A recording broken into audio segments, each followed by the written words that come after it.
Hello, everybody. We are live. Welcome to this week's Game Dev Academy. I'm Jack from Spatial doing support. And today we have a very special guest with us. We have Don Parker, member of the Spatial team. Don, hello. Hello, Jack. Thank you for joining us. Let the people know what your role at Spatial is. I've been picked up at Spatial to do game design, game development. I work with the teams that were responsible for Punch Hero, and I'm currently working with the team that's going to be responsible for putting out Spatial's first MMO. I wish I can't wait for.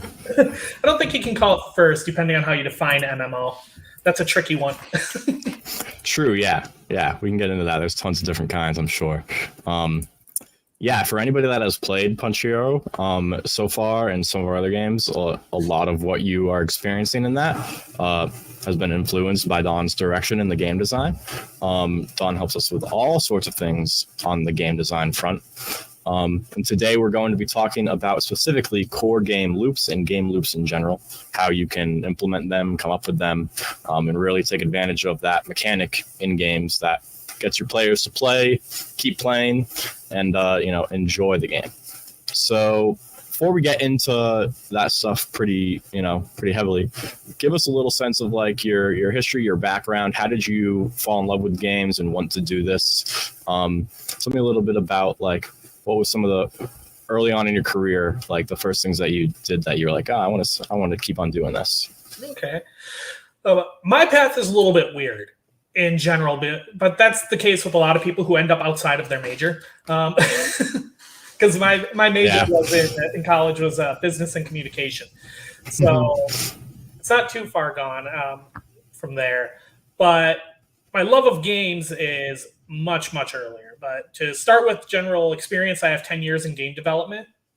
And I have made titles that include one that grossed over $100 million in revenue. So I'm pretty good at what I do, specifically on the loop front and keeping it simple and keeping it in a way that we can execute on. As for my love of games, a long time. I'm not as old as Pong, but Pong was still relevant when I was a kid. Okay.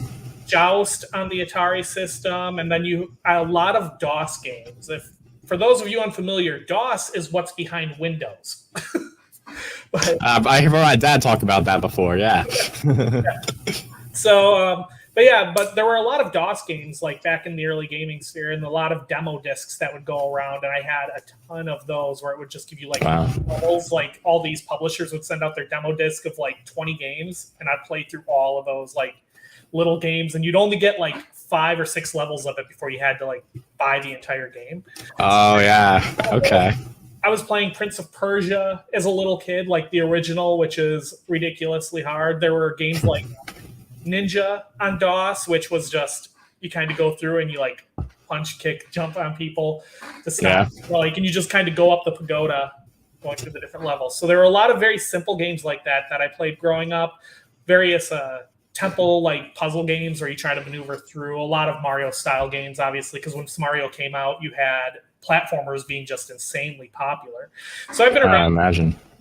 I've been a gamer since super little and lived through all of these different iterations of games, including like the early MMO days with Ultima Online, EverQuest.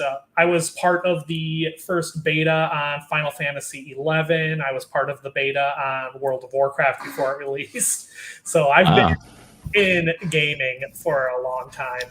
But as for game development side, I was writing about games a lot after leaving my career in commission sales. I was writing about games and building out websites for them, and I was doing really well. And then I got picked up because the amount of theory crafting I was doing and a lot of the breaking down the designs of games, guys who saw it were like, okay, this is useful, apparently. Yeah.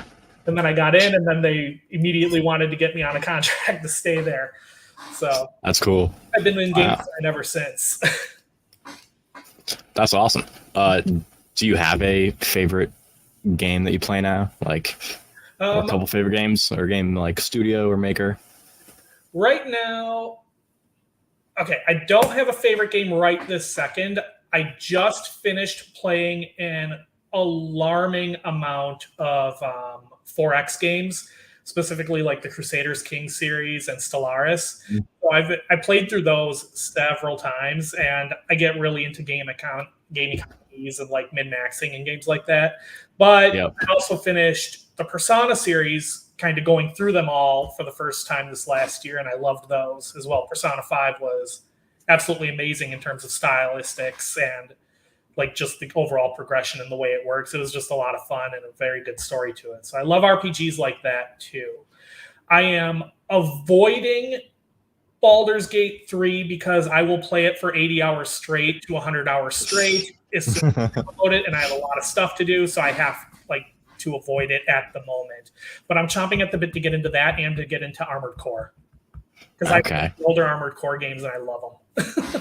Nice. Yeah, it's good to know that you will definitely get sucked into a game if you start playing it. I've had that myself. I've been like, oh, I'd really love to play this, but I know that once I start, I'm going to want to beat the game, and I'm not going to want to do anything else. So part of what causes that to happen is a good game loop, or many good game loops within the game. So on the most basic level, if you're talking to somebody that has never played a video game before, what is a game loop? It's a weird question. I've mentioned this to people before, because technically the term game loop, as far as I know, didn't start popping up until programmers made it.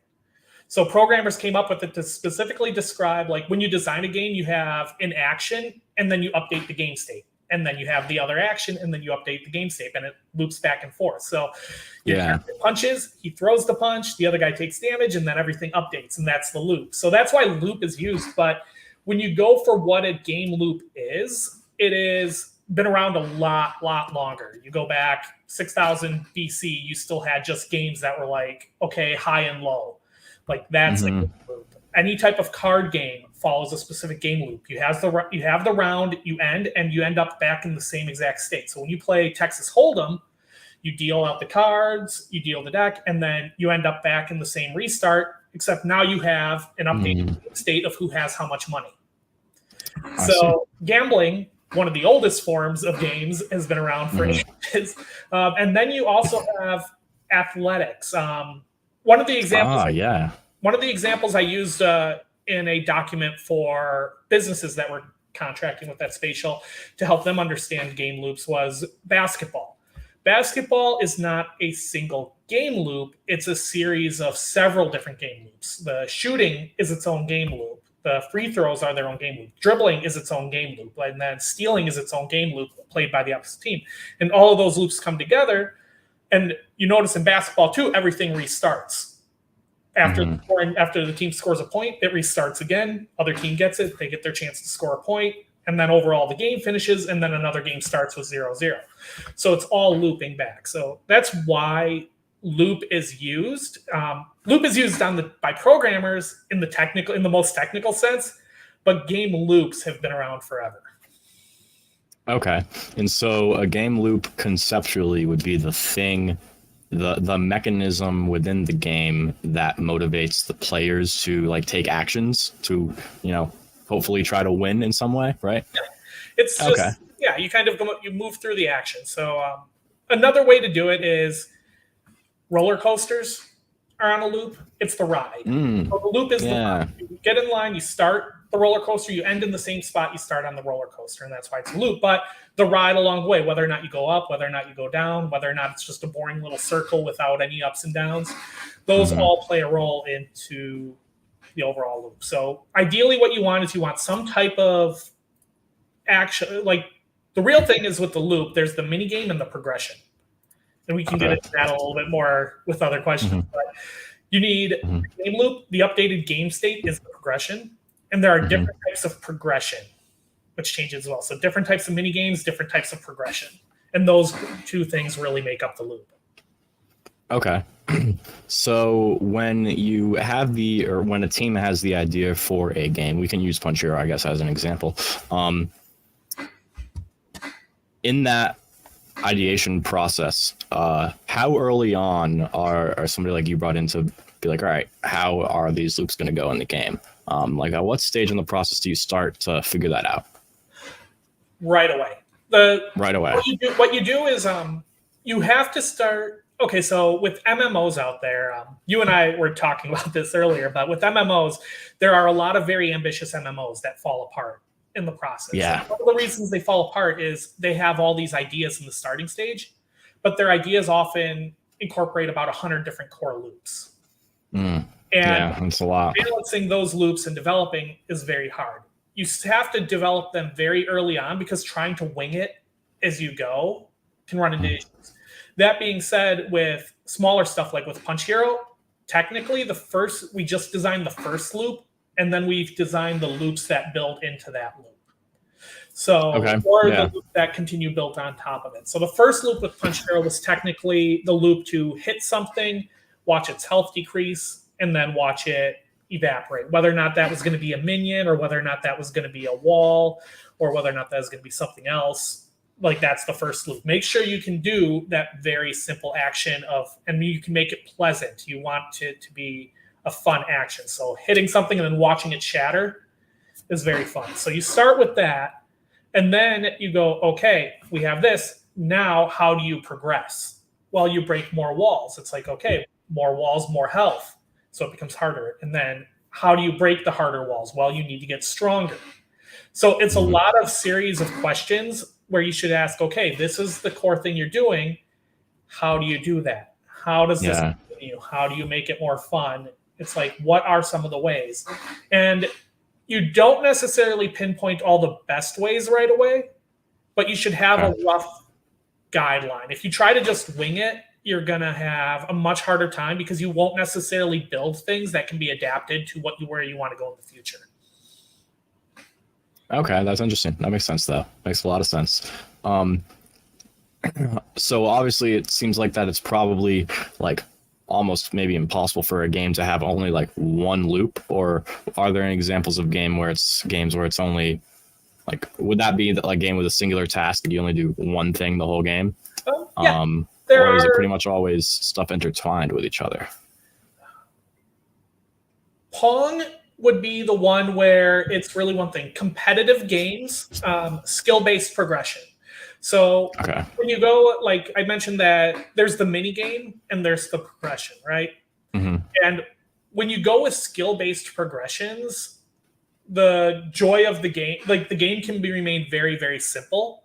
Like with Pong, with only having the one, it's like score point loop, and then it's next game. And you can do that with that simple loop because the real progression is beating your opponent and raising your skill level. So things like chess, although chess is a very complicated game, it is really just about beating your opponent. And so the loop is just increasing your skill, and learning all the different strategies to increase your skill. And so with games like Pong, they're going to be your ones with your fewest loops. I don't know if you can say it only has one loop because of the speed increase. Well, you play Pong. You technically have an increasing difficulty progression along with the skill progression and the competitive aspect to it. But that's an example of a very simple game with a very simple loop. Like, that's about as simple as you can reasonably get while still keeping it fun. Gotcha. Okay. You've mentioned mini games and progression in different types. So what are some types of mini games? Off the top of my head, I think of like just straight up standalone mini games, as in games that are like just very short playtime and like not a lot of loops to them. But then there's also mini games within bigger games. Like I think of Grand Theft Auto 5, you can go play golf in it, but that's like not the point of GTA, but like you can do that, you know? That's a really good example. Like we don't see a lot of games anymore where there's a very simple loop or even like 3 or 4 loops. We see a lot more games with 10, 15 plus loops, especially in the AAA sphere. You're going to see games with like literally hundreds of loops, GTA being an example, because you not only have the loop for something like golf as a mini game, you have the car loops, the stats, the leveling, the money, the collecting different routes. And then even if you look at a single mission has several different points in the loop to continue the mission. Like the heists can be really complicated as well. So You have a lot of those. We don't see a lot of games with simple loops, but they still do exist, primarily on mobile. Oh, there are a lot of very successful games on mobile with simple loops, Candy Crush being an example. So when we look at mini games, mobile is a great place to spot them. You have Candy Crush has a very simple like puzzle style mini game, and you match the 3 gems. The 3 gems make a bigger gem if you match like 5 or 6, you get the extra gems, the bonuses, and the like things, and you beat the levels and continue on. Like the old style mini game is super popular. It's been around forever. And what Candy Crush did is they added multiple layers, like multiple extra loops to it, and they did a very good job polishing. So puzzle mini games are one example. You have Finder and Mystery mini games. If you've ever seen those, like the little one, they are always marked with a magnifying glass on mobile. Okay. One of the more interesting ones that doesn't get talked a lot about because gaming is so overwhelmingly male dominated is, have you heard of Atomi games? Atomi games? I don't think I have, no. Those are romance games that are primarily played by women, and they have like the handsome, suave billionaire guy and then the bad boy guy. And those games primarily send you through like a more RPG style progression. Like, so you get the story, and then between you normally do like little puzzles, whether or not it's just moving blocks around with the puzzle. They combine interesting things there. And then you have fighting mini games. Fighting games, probably one of the most popular ever, like going back to Mortal Kombat, Street Fighter 2, Street Fighter 2 Turbo, and like all of those. So you have a lot of different ones. Racing in itself can be a mini game, but then even within racing, you have different styles of that mini game. There is Gran Turismo coming out in theaters soon, and then you have the Gran Turismo video game, which had a completely different style of racing than something like Burnout, which was extremely fast-paced, completely unrealistic, lots of jumps and cool things that go on to it. So you have different ways to approach the mini games as well. But there are so many mini games. What's something that card mini games too? Triple Triad within the Final Fantasy series. Okay. Wow. Yeah, mini games all over the place. When does a game no longer be considered a mini game and it turns into a game? Is that a thing, or is that a valid question? Or a valid question in the same sense that, like, kind of like asking people to define what is art. Okay. Yeah. But it's also fair because it's one of those things too where you kind of look at certain stuff and that's not it. Like if it's too simple, there's like a minimum barrier that you need to hit for it to be fun. And if it's not fun, you can't really call it a game. If it's fun for some people though, you kind of have to give it to them. But there are points where things are just fun for nobody. Like when companies release a horribly buggy mess, even if they tried really hard and created a lot, none of them function. It's just not a game. Like you shouldn't, like it's a product, I guess, but I wouldn't call it a functional game.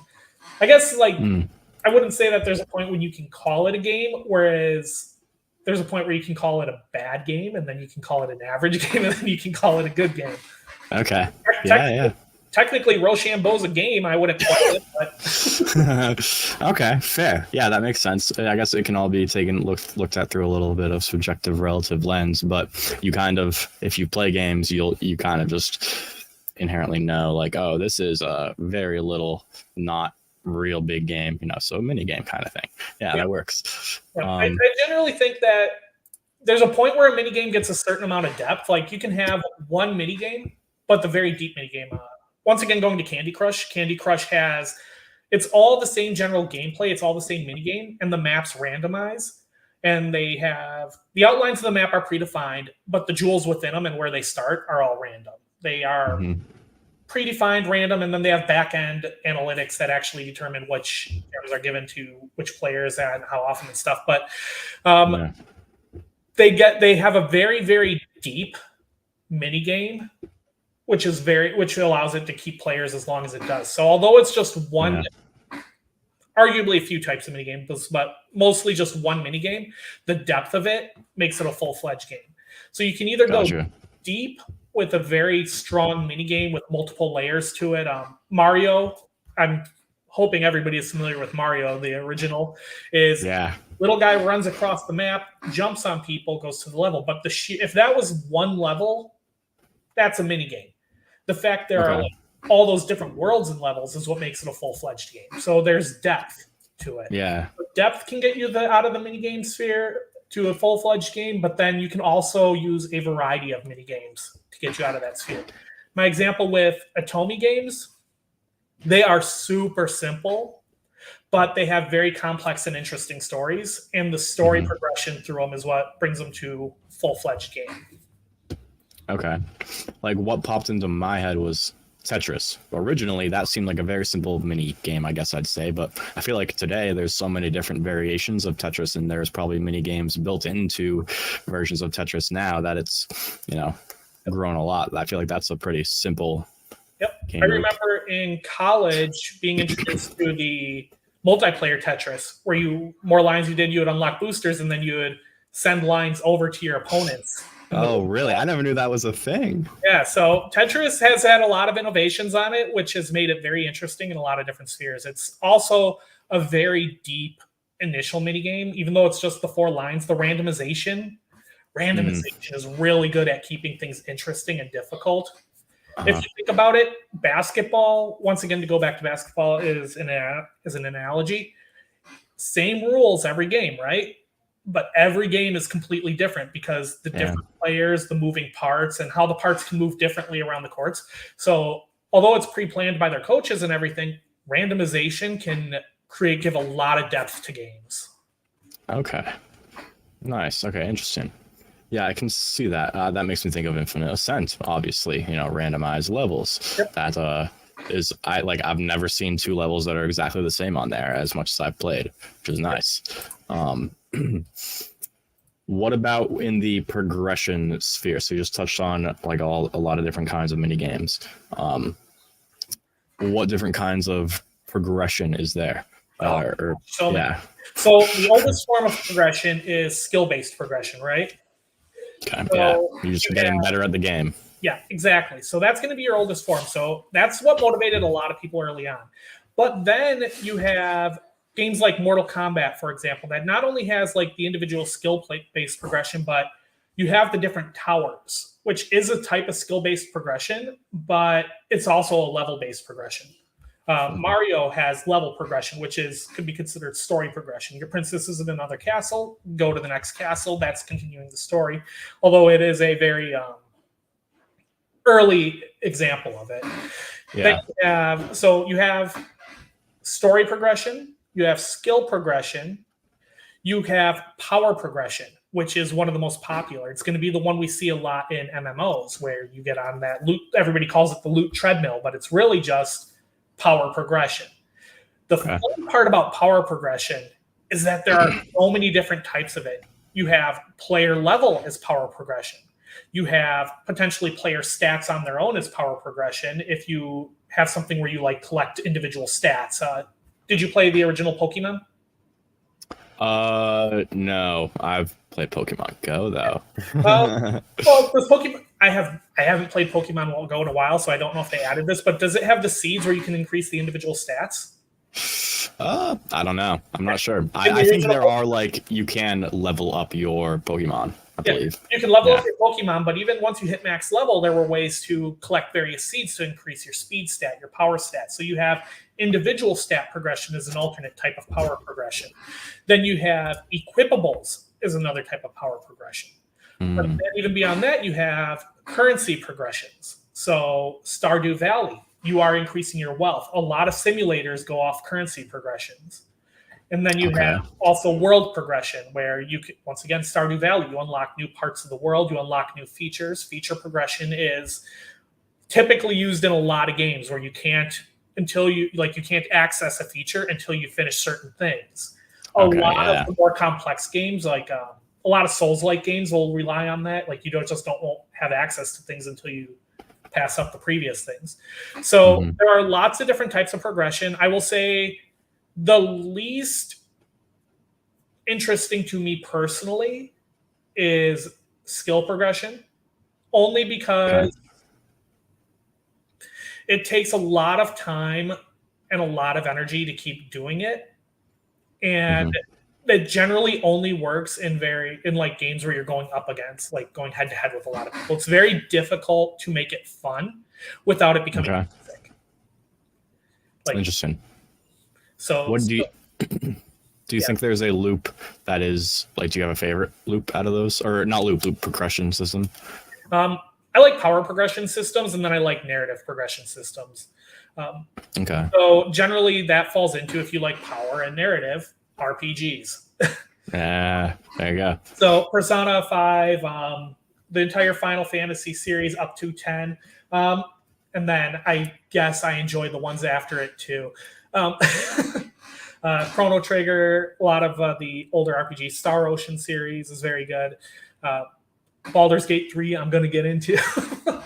At some point, we'll suck you in. Divinity 2 Original Sin, which is a phenomenal game. If you enjoy Baldur's Gate 3, I'm sure you would enjoy Divinity 2 Original Sin. So there are a lot of very good games that have power progressions and then narrative progressions. I really love good storytelling that introduces you to really good characters. Okay. Now, in your experience, is that something that you handle, coming up with the story and narratives, or do you ever like delegate that to somebody else, or is that all coming from like somebody in your position?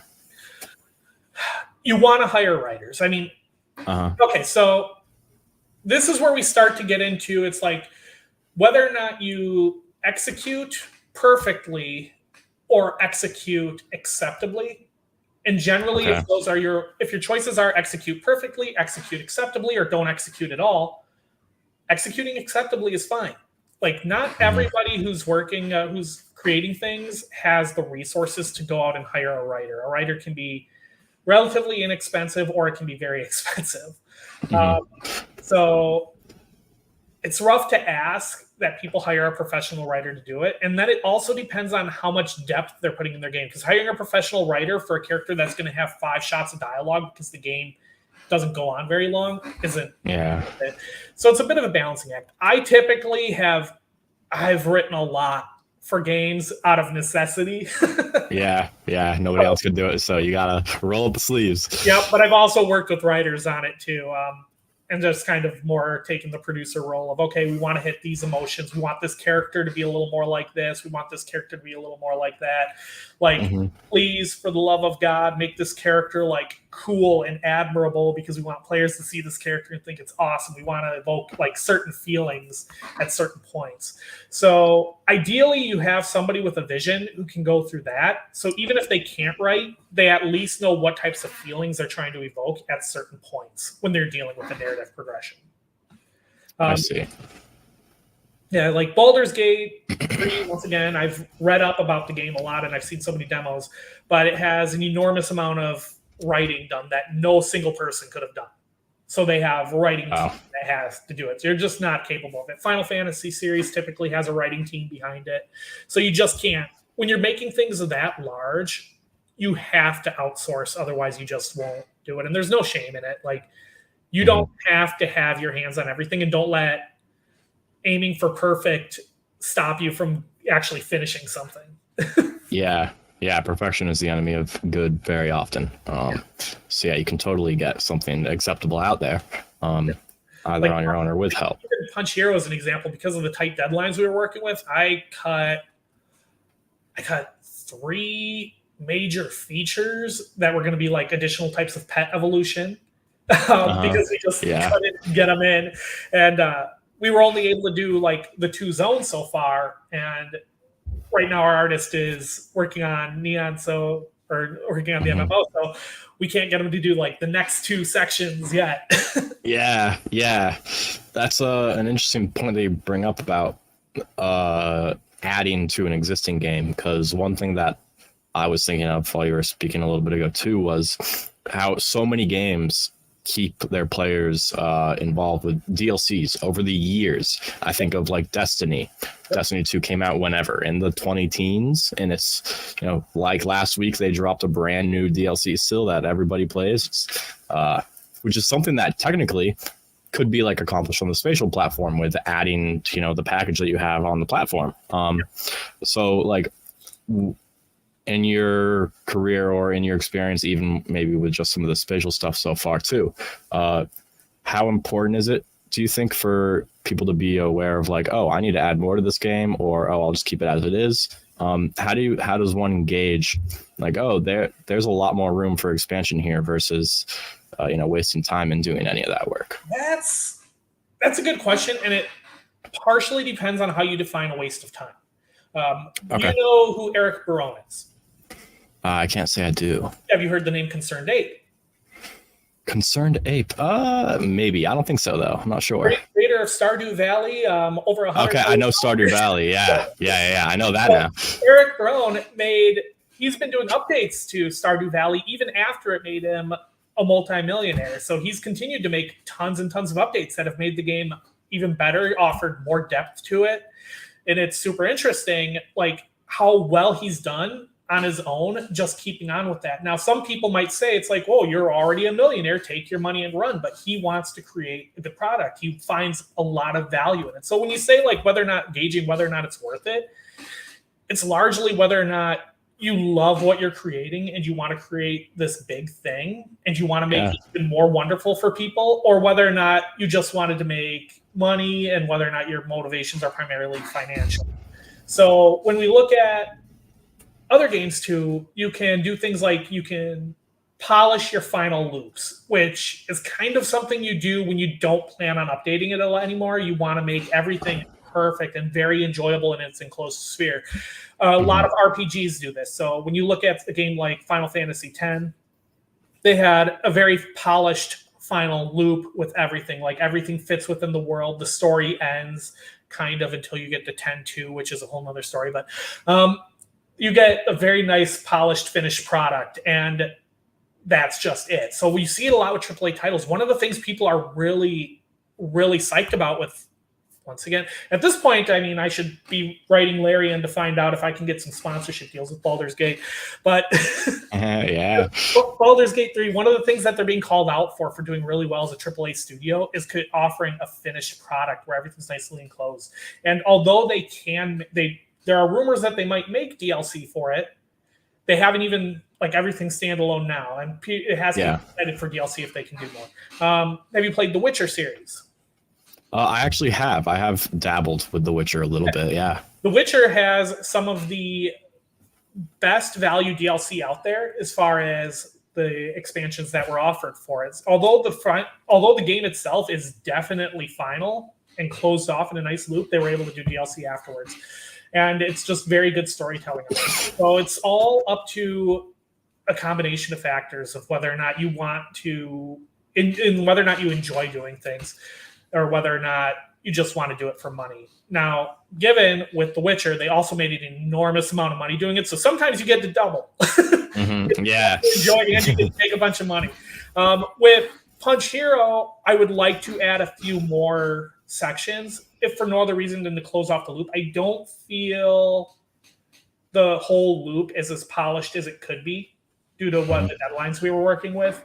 I would have liked to have at least one more form of pet evolution beyond what's currently there.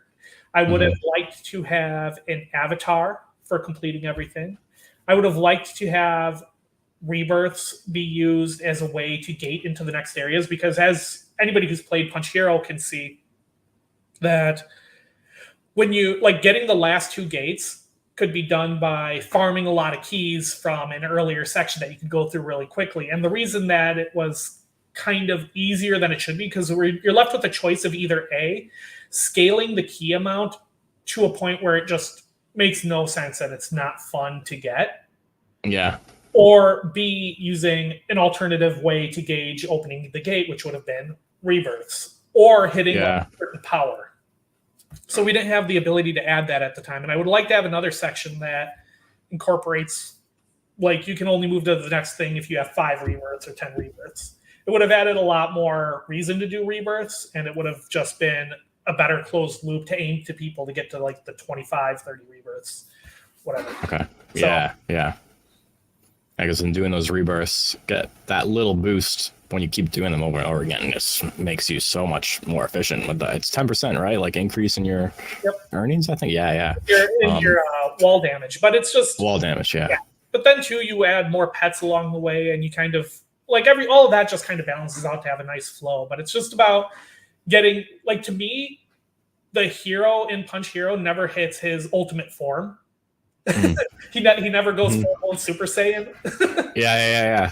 So there's a little bit more that he could achieve. I would have liked something like that, and I would have liked like a final finish with an actual monster to kind of knock out in some way.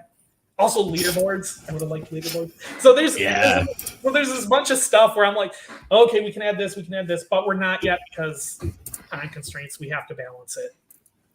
Yeah, it's one of those things. Hopefully, in due time, we can do, which would be awesome. In a perfect world, we build out the tools so all of our devs will be able to make their own like clicker style games, and they're able to create their own like even bigger experiences with their teams and give people a lot more time to work with.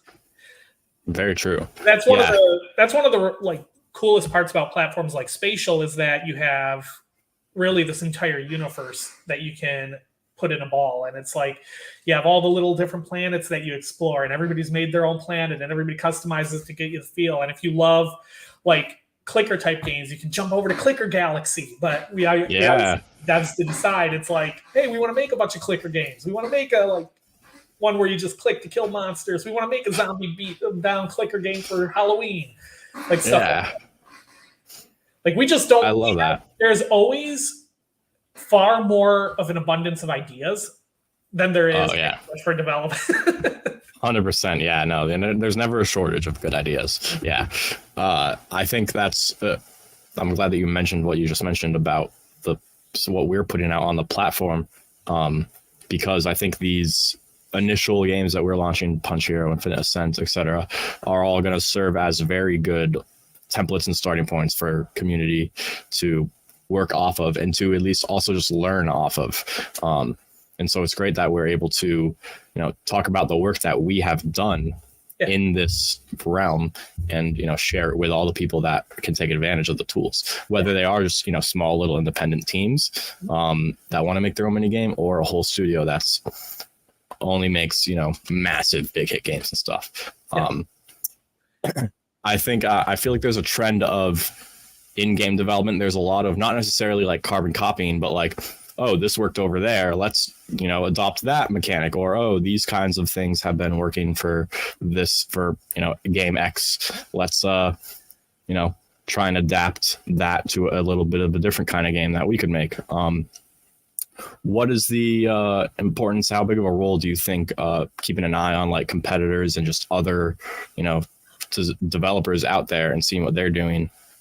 It's insanely important. Like, so in college and even before that in high school, it's big into the curriculum to do literary analysis, right? Everybody has been analyze Shakespeare. Bam, no, you're wrong. It's like, why are the curtains blue? Bam. Like, you in your head to analyze like everything that you read all the time, but nobody tells you to like analyze games and understand them, or even ask, hey, why do I enjoy this? Like when you're playing a game, do you ask yourself, why do I enjoy this? Like, okay, I'm going to use another example. Are you familiar with the person known as Tyler One? Yes, I do know Tyler One. Yeah. Tyler One is insanely addicted to LoL, League of Legends, and I have to wonder if he's ever stopped and asked himself, it's like, what do I enjoy so much about this? Like, you kind of wonder about it because like it gets him so angry when he plays sometimes. But then like when he wins, he's like so psyched, and there's those feelings, and you have to wonder, it's like what specifically in the game makes you feel that way? Is it like the hard fought win? It's like, is it the fact that there are like you are such a small piece of the team but you can have such a big impact at the right moment? Is like those hero moments and stuff, and the coin flip that sometimes happens between the win loss, where you just like take that risk, and when it doesn't pay off, you get so angry, and when it does pay off, you get so excited. So when you start going into like games like that and the designs, and when you start studying games at that level, it's so important because the more you start to understand them, like, hey, this is what makes this fun. You no longer incorporate the exact thing, but you do it. Like we know that sugar makes things taste good, right? Mm-hmm. So surely dumping an entire bag of sugar in what you're baking will make it taste even better. Right? A lot of 100%. No. a lot of game developer companies do that. And so when you say like how they look at stuff and they borrow it, they looked at it at surface level and they say that feature works. And then they try to take it in and they like duplicate it 100 times and they're like, why isn't this working? And they never stop to figure out why that feature specifically is fun. I'll use Candy Crush as an example again, because once again, it's like a decade-old game that's made so many billions of dollars, and it is a Bejeweled spinoff. But what makes it different than Bejeweled? And it's like there are visual sound effects that are just so polished and nice. And when you create that big piece of candy that like explodes the entire screen, like watching everything pop is just such a pleasant experience. And so they've like people will say it's like there are a ton of Candy Crush knockoffs, right? Every day they're like everywhere. And they just, why didn't it work? We had it matched off. It's like, well, you didn't ask what they're doing to make it so pleasant. Why is it pleasant in Candy Crush? It's like, what are all the different steps? Because it's not just match the gem. It's match the gem, the sound effect, like give it depth, make it feel like the move has weight. In fighting weight, Souls-like games is a big portion of a lot of the appeal of Dark Souls and Elden Ring. And you have the weight of the swing. The entire Monster Hunter franchise has two groups of people. One that says, the combat is so slow, it's unplayable, I can't stand it. The other side is like, no, that's the strategy behind it. You feel the weight behind the swings. When you make contact with the monster, you feel that stagger. There's so much more to it than just go in there and beat monster down. Like, there are a lot of very micro things that if you don't study the competition closely or you only study them on the surface level, you miss out on what's actually making people really, really happy. An example of a game company that I think did it to themselves kind of is I don't know how to pronounce it, the Disgaea series. Have you ever heard of this series or no? Gaia? I think I have, yeah. Disgaea. Oh, not that. I have not heard Disgaea. It is a tactics type game similar to most people are familiar with Final Fantasy Tactics. And after, I think, either 4 or 5, they've been struggling a bit with their fan base because a lot of what their fan base really loved was the comedy with the characters, but also they really loved the 2D animated art style, and they've been trying to convert to 3D. And it's lost a lot of its, the romance to it to an extent. It's lost a bit, and like that kind of hurts people. Like, because even if you look at a lot of the newest tactics games, are they still using 3D or are they still anchoring to 2D? Yeah, even the newest ones released right now are anchoring to 2D still over going to 3D because tactics fans, that's something that is, I don't want to say weirdly important to them because it's not weird that it's important to them, but the art style is part of the experience for them.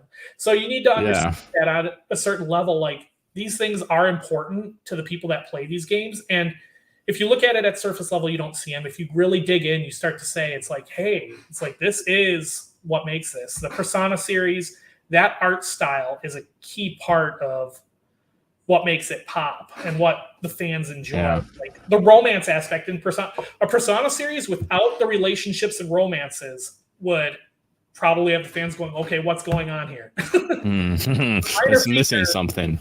It's a minor feature, but it's something that's important to the fans. Okay, yeah. So it's also important to know your player base too, then, for sure. Somebody in the chat was just saying, same with Gen 6 plus Pokemon after they moved on from pixel art. Pokemon?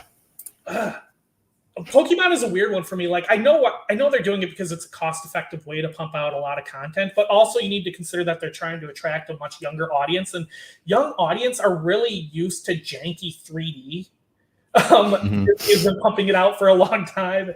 And so I wonder if that's why they don't mind as much, but I really wish I would love if they got the style of Breath of the Wild, like the Zelda style with the Pokemon. If they could match that, that would be phenomenal. It makes me sad that they don't, as a fan of the series. Yeah. And I'm wondering if there is stuff in the background where they've like done the cost benefit analysis, but it's maybe I can't explain why they don't push it that much harder. I love Nintendo company, by the way. Their philosophies on games are phenomenal. Yeah. And the way they protect their IP, like I don't necessarily like how they protect their IP, especially when it comes to streamers and stuff. But but you can tell that they care about it. Whereas you have other companies that like will sell their IP as fast as they can and stuff. And I really like the way Nintendo handles it. Like they care for it and it's obvious. Yeah, I think so many people have like their first ever game experiences were with Nintendo too. I first ever had a GameCube. I was like 6 years old. Friggin' amazing stuff. Love Nintendo. I just want to call out a couple other good comments that we have in here. Our community member Blockstone's in the house. Mr. Jean Pai loves Punch Hero. Punch Hero is dope. Josh Garrett, loving the conversation. Josh is a major dev in the community. We got a new game dev here and very appreciative of the talk. And Gianna, I know you know Gianna, massive fan of Elden Ring. Gianna loves the gaming engineering art. Yeah. The other day she was. The other day we were at like a meeting. She's like, it's like I really want to play Zelda right now. Like playing through it. So yeah. Yeah, I need to get my hands on Zelda. That's something that I haven't dabbled in much myself. So I need to do that. That's the game that got me to buy a Switch. Like immediately, way before I played it. There you go. So now I got to be careful then. If I play it, I might end up getting a Switch then. Another area of I think the game loop and game design process is the rewards. So how important are rewards? What makes a reward a good reward? How do you go about figuring rewards out in games? So with rewards and progression, they kind of go hand in hand. The reward is at the end of the progression, but you can also use rewards on the micro level. So ideally what you do is you have some big reason to finish the game, whether or not that is the story where the reward is finding out the entire story, or whether or not the reward is something more tangible like an avatar or even just the badges that we have on screen. Ideally, in the future, as we grow Spatial, we're going to want to add more robust aspects to the accounts. So more avatar interaction. I would love if we could get a proper player island, player housing system. And then we're able to give out more rewards that are like tangible, like furniture and things of that nature to players. So you have the tangible rewards, but then you have the intangible rewards. So with when we mentioned skill progression, this is one of the things where it's weird. Like the rewards often in a skill progression game, like League of Legends, is you have those tiers that you rise up, and so you get to rise up. So you get to showcase that you're in diamond. You get to showcase that you're in platinum, even though you're really in silver and you paid somebody to level you. But no, like so you have that in a skill progression system, but rewards are important in that a player needs to feel a reason to continue playing. Now, fun is one reason. So a lot of shooter games like Call of Duty has just the combative aspect, and that's all skill progression.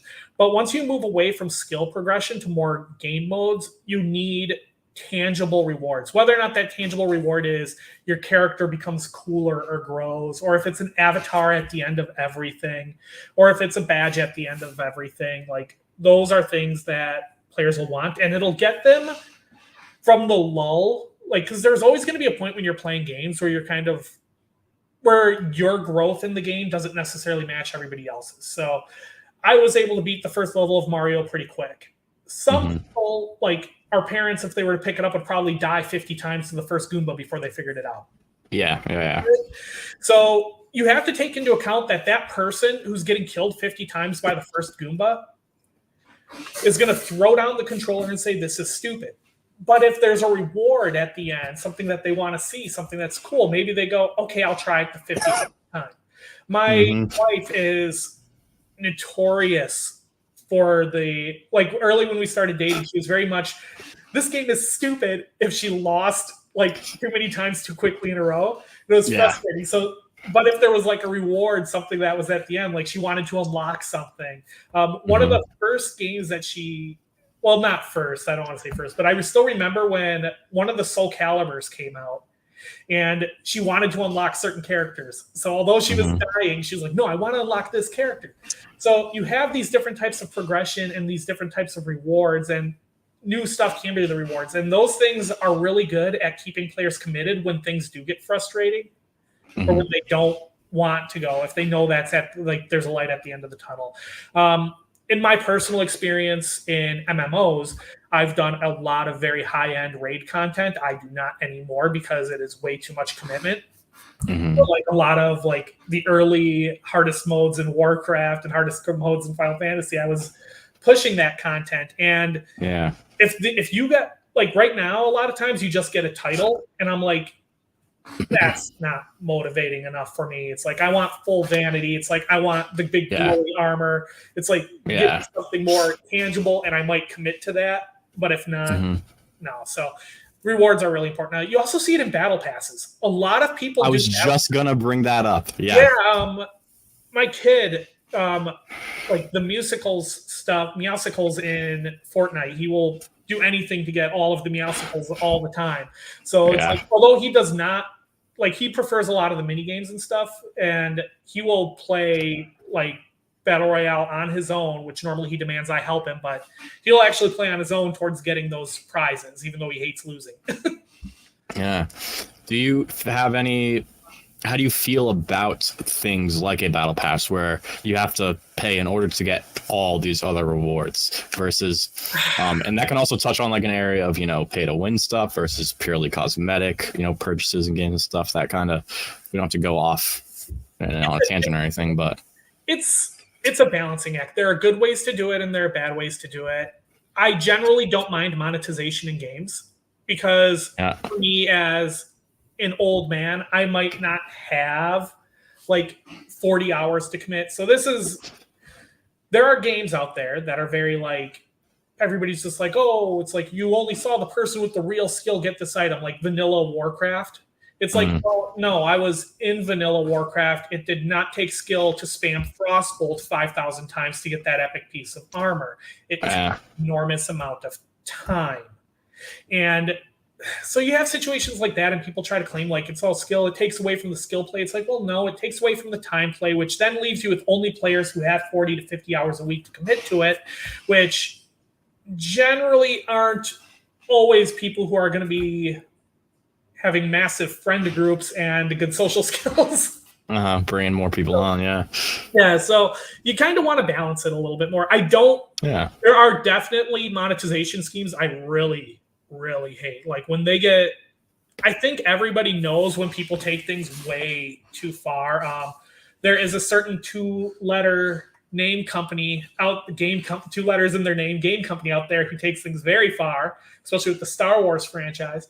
And and then they try to, no, we nerfed it down to the level that they planned on trying to sell you on to begin with, but they just doubled it to tick everybody off and make them think that they were giving them something. Like there's stuff like that where it's really, really bad. So yeah, I mean, I don't mind monetization. I hate when it hits a stupid level. Like I've talked to the CEO of Spatial about this as well. Like my views on monetization is that I like monetization where people are like, okay, we need to make this much money to keep us going. And so that's what we would like to hit. And this is how we have to hit it, like a plan. Whereas you also have CEOs that are like, no, we want to milk these guys for everything that they got. That's going to give you a really mean and bad system. I call it fracking. Like, it's like, no, it's like you don't want to frack your game audience. That's smart. I like Fortnite's system because they also allow you to like earn the coins for the next battle pass. I think it asks for a little too much commitment from the players. Like they have to play a bit too much. Like I don't want to let my kid play till they're level 200, but at the same time they put those nice rewards at level 200, and I'm like, you're really pushing this kid to play a lot of Fortnite. And I don't like that, guys. If you could just nerf that down a bit, that would be super. But then you have the super hardcore players then who would finish the battle pass super early. So it's this weird balancing act. I love Final Fantasy XIV's system of microtransactions, actually. Are you familiar with that system? I'm not familiar with their system. Very familiar with, obviously, microtransactions. But 14 has a lot of content that happens seasonally. So they create these seasonal events, and the seasonal events, if you have your subscription at the time, you can just do the event in like 15, 20 minutes and everything's free. If you miss the event, they still allow you to buy the items at their store at the MOG station for like $4.99, $9.99 each. I really like that system. I think it's nice. It's it's like players who are coming into the game late can still have access to that content, but they're just kind of paying for that month's subscription that content appeared. Like they would have had to be subscribed back then anyway to get it. So it's the same amount of money. So it's kind of like, hey, you can get the items that you would have gotten if you were subscribed that month for the same price. Interesting. So everything that they do for content there, I think, is really good. They have a very logical setup to what they do, but they are subscription, which also gives them a little more leeway. Yeah. Okay. Yeah. Interesting. And they were also they weren't early in, the battle royale thing, but they hit, they kind of hit the home run at the time and have just held on to so many people for so long. It feels like, a couple more questions. So are there any specific tools, like even if it's just like, I don't know, like Google Sheets or something or whatever, that you like use when you're thinking of a game loop, or do you just like write your thoughts down? How do you like when it's time, when they say, all right, we're going to build Punch Hero, and it's time to be like, all right, what are the core mechanics going to be? Is there anything that do you have a routine for that? Is there anything that you use that helps you with that? Yeah. A framework or something? Typically, I'm a weird person where I do a lot of stuff just by pen. And this is because typing, yes, you can get words, but this way you can draw pictures of pictures of flows and stuff on the side. Then I take that and I convert it into a Word doc once all that's sorted in my head. So I will draw a lot of loops and say, okay, this goes to this and this goes to this. And I will kind of do a flow chart by hand to just make sure everything's there. And then I will put all that in a document in writing and kind of break it down feature by feature for when I'm building those out. Otherwise, for tools, I use Excel a lot more than people would think that I use Excel, because the nice part about Excel is, so this is for the developers out there. It's like everything is kind of like a container in a container, and this is how developers think. Like, okay, this action is all in this container, and this action is all in this container, and both of these containers exist in this container. And Excel is really good at dividing things into containers within containers within containers, because each tab is with its own item, and then the item on the row has its container with all its different stats in the container. So it's very good for organizing more detailed stuff. I used it heavily with Punch Hero, like a lot more than what people would think.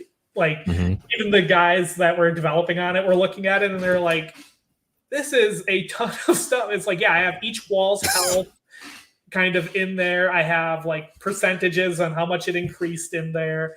I had how many keys and how many keys to unlock like a chest, and roughly how many plays that equals on math. So I work it all out to try to create what feels like a good flow.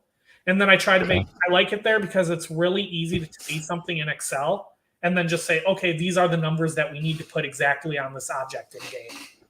Okay. Yeah, I can imagine that being a huge help, especially like, because I would think if it were like me doing it, I would probably get lost and confused and trying to just keep track of all of that information. And so that's probably a great way to have like a source of truth. You should see the Excel sheet for the MMO we're working on. I can't imagine. Like every weapon, every mob attack patterns, mob stats for each one. Ooh. Yeah, that's a lot. A different tab than weapons, and a different tab than more weapons, than other items, than a bit like different. And we're getting it done in how many weeks? Yeah, exactly.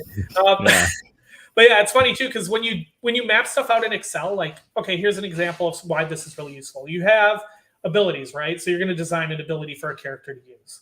You want a boss to be able to use that same ability, because why only allow the character to do it, right? If it's like a big explosion, let the boss do it too. But the character stats are going to be different than the boss stats probably, which means that if you use a multiplier on that ability, that boss is going to nuke you into oblivion in one shot every time. So you actually need bosses to pull from an entire different subset of abilities. So even if it's all the same ability, they need to pull from a different subset that uses lower multipliers on the damage in order to keep from wiping the player out in one hit. Okay. So Excel works really well with mapping that out so you can see it. Nice. How do you go about testing these things? Is it simply just have people play and get their feedback, or do you have anything that you do yourself that you'll know like, oh, this is working right or wrong, or is it cut and dry? Like it either does work and it doesn't? Like how do you know that the loop that you've made is going to be effective at retaining players and making them happy to play? I'm borderline. You could call me arrogant in my confidence. I think calling me arrogant is fair in that I know certain loops will work. Now, every subset of player will not like every subset of loops. If I create a romance game, there are a lot of people who just would have zero interest and say this is a horrible game, whatever. Totally. I'm very confident in my loops. When I look at it, it's like, okay, because once again, this goes back to the research. Research what people love about the games. And to use Atomi games as the example, and I'm using Atomi games specifically, by the way, to our audiences, because it's not a type of game that developers typically look at. So it's a weird anomaly out there. And it's not a type of game that a lot of developers understand. So I'd encourage you to use it as like a practice. It's like, can I understand what people love in this game? What people love in this game? But one of the key things in a Atomi game is like understanding the art, like how important it is. So I look at it, and the Atomi loop is super duper simple. It's click or do whatever super simple minigame, progress the story, right? Mm-hmm. Now, I know this loop works. We see comps that loops works. What matters is executing on the loop. If you don't execute on the loop, that's what's going to make a game not fun. On Punchwall specifically, the developers, the amount of stuff that I would give them in lists of things that needed to be tweaked, down from like specific, like how fast they punched and like not to get things there. It's like our initial punching was super duper slow, like even slower as it is now for the zero. And I'm just like, no, we can't. No, like this. Yeah. Like even if it leads to the void gloves going like, it's like we need this to be much faster because it's just not good. Too tedious. So you have to feel it to an extent, and then you have to notice little things. Like I went through each zone, and I went quadrant by quadrant to find if trees were floating, mushrooms were floating, bushes were floating, and although I didn't expect perfection from them because of our deadline, there was a lot of stuff where it's like, no, you have to kind of get this ambience right, and it's not going to be perfect by any means, but it's like you can't have it ever looking like you didn't put a lot of love and care into it. And it drives me, it's a pet peeve of mine because I don't want to speak ill of anybody, and I won't because I won't use examples. But one of the first things I do when I drop into spatial spaces is that I list out all of the things I really love about the space, right? Mm-hmm. And then I think about the missed opportunities, and then I start to aggravate myself. Because I'm like, if only they did this, if only they did these two other things. It's like, this would be so much better if they added this. And it's like things like that. And so I did that with Punch Hero going through, and I go through and I go, okay, now which ones of these are nice to have, which one of these aren't good to have. So when you're going for a loop, I mean, as I said, I'm arrogant in that I know that the loops work, and I know it's going to be up to execution. But when you go through for execution, you need to just kind of treat it with love and care and look slowly. This is something people have trouble with. They try to rush through their checklist of stuff, and they kind of really fast. It's like, no, it's like look slowly, look section by section, and gauge things one at a time. Like the punch, like one of the things I want to do for an alteration to Punch Hero is I want to make the first wall only have 1 HP. I want to probably reduce the health of all of the first zone walls a bit to get you to the pets quicker. Because right now, grinding to 5 keys without having access to gloves feels it's a bit rough to me. I'd like to get to that cute little pet collection a little faster. So there are things like that are feel, but like that's all stuff that you kind of get by going through and then just gauging things one at a time. Okay. Makes sense. It definitely is a feel thing with games for sure. There are times when you will be like, this just doesn't work at all. But let's remember, when we had Punchwall played, the CEO himself still has no idea why anybody enjoys Punchwall. He does not get the game. He's like, he's like, so you punch the wall and you go through and then we have other people who are immediately like, I'm so addicted to this. It's like my guy's been running in the background all day. Yeah. Like I love this. So you have to keep in mind that sometimes you might not like you might not be the best person to gauge your own stuff, in which case ask a few people. Because sometimes you'll really love something, but then other people won't get it at all and other people will notice it. So I'm not saying do it all yourself or anything. Like definitely have some people test it, but it's like get an idea and just do it slowly. Yeah. Taking your time will pay dividends. You have laid out so much amazing information today, Don. And I feel like there's obviously probably so much more that we could talk about, but we only have so much time today. Maybe in the future we could talk like game economics or something like that. But thank you so much for coming on today and giving your time to the community. A lot of people in the chat have definitely been very happy with everything they've been hearing. Anything on a general note that you kind of want to maybe leave with? I don't necessarily have any more specific questions, but is there anything that you want to touch on before we kind of wrap up or share? I think Spatial is a platform, has a lot of like a ton of potential, especially with the worlds and the way that they have the universes sorted. Like we're not really maximizing that like we could, like the developers on the platform. You can create like your world, you can have your currency within the world, you can have things connect, like you can have your worlds connect, so they use the same currency between worlds. So you could potentially have like a click or punch hero type game, and then you can move that, like say some of those same stats or the same currency or your little dragons over to world number 2. And I'd like to see a lot more Spatial developers playing with that. And I see as the platform grows and we get more developers on it, I feel like we need to develop a lot more of those features so that our developers can get to them. I'm really excited at the prospect of Spatial developers being able to do like full games and stuff and really kind of branching off their worlds to kind of play off each other and create their own universe. Like even if you think about it in terms of like brand, like Candy Crush is their brand, and you could have World 1 is Candy Crush, and you have all your little tokens, and then you have like your different puzzle candy game in your next one, so you can kind of have everything connected and intertwined. And it's super interesting when you think about it, like the way you're able to bounce between them and stuff like that. So I'm looking forward to seeing what the developers do as they develop more towards games and even creating their own little worlds and brands behind it and their own little IPs that they can like really make users fall in love with. Yeah, I look forward to that too. That's awesome. And it is a almost under the radar aspect of the platform right now that I can see blowing up a lot, hopefully in the future. I think it should. Well, that's going to kind of conclude it for today. Josh, thank you for your comments. We really we're happy to be able to be here today. There will be a stream this coming Thursday, hosted and led by Hala. I believe I will be on it too. We'll be going over Infinite Ascent stuff, maybe doing a challenge and having some rewards to the community during that. And we will, of course, be back next week with another one of these Game Dev Academy streams. Thank you to everybody that tuned in.